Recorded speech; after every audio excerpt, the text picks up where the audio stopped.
Right now, you're probably fine with the idea of a coffee this morning, a beer tonight, maybe a cigarette on a stressful day.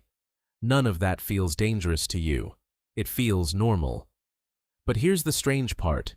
All three of those substances are, chemically, mind-altering drugs.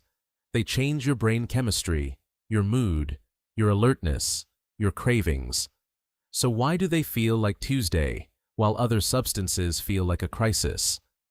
The answer isn't really about chemistry, it's about history.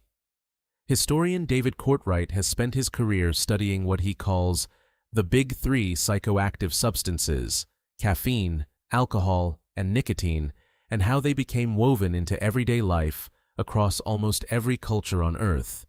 Not because they were the safest options available, because they were the ones that got there first and got embedded before anyone built the laws to stop them. Think about that for a second. Coffee spread through Europe in the 1600s, brewed in coffee houses that became hubs for business, politics, and ideas. Alcohol has been part of human ritual for over 9,000 years, present in nearly every wedding, funeral, and celebration your ancestors ever held. Nicotine crossed the Atlantic with early trade routes and, within a couple of centuries, was fully baked into daily social life. By the time governments started asking which substances should be controlled, these three weren't seen as drugs anymore. They were just life. That timing mattered more than anything else. Neuroscientist Carl Hart, who has spent decades researching how drugs actually affect the brain, argues that a substance's legal status often has almost nothing to do with how dangerous it actually is. Alcohol, for example, is linked to more violence, more organ damage, and more deaths worldwide than many substances that carry far harsher penalties. So why the disconnect? Psychiatrist David Nutt led a landmark study ranking common drugs by the real-world harm they cause, to the user and to society. Alcohol ranked as the most harmful substance overall, not because it's uniquely evil, because it's everywhere, and being everywhere multiplies the damage, even if each individual drink feels harmless. Here's the twist your brain doesn't want to admit. Normal isn't a measure of safety, it's a measure of familiarity. Your brain doesn't calculate risk from a chemistry textbook.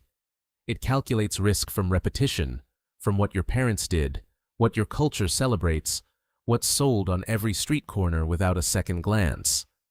That's a survival shortcut, not a scientific one. For most of human history, the fastest way to know if something was safe wasn't a lab test. It was watching everyone around you do it and survive. If your whole village drank fermented grain and woke up the next day, your brain filed that under safe.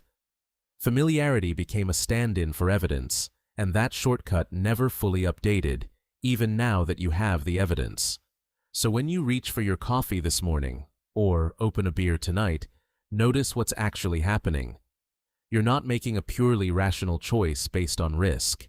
You're following a pattern written by centuries of history, culture, and habit, one your brain still treats as truth simply because it's familiar. You probably felt fine about your coffee this morning. Now you know that feeling was never really about the coffee. It was about everything that happened long before you were born.